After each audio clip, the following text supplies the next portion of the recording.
গুলিটা মেরেছে। সুতরাং দুজনের মৃত্যুর পার্থক্য দেখেন, একজনের মৃত্যুতে মাত্র 7 জন জানাজা অংশগ্রহণ করেছিল এবং আরেকজনের মৃত্যুতে লক্ষ লক্ষ মানুষ জানাজায় অংশগ্রহণ করেছিল। সুতরাং এখানে বুঝতে হবে যে সম্মান দেওয়ার মালিক একমাত্র আল্লাহ তাআলা।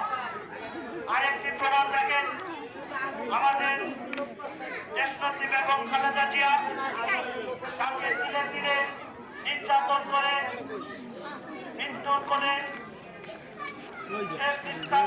করা হয়েছিল, তার মাধ্যমে শেখ হাসিনা নির্মমভাবে নির্যাতন করেছিল, তার সন্তান থেকে ধরে রেখেছিল।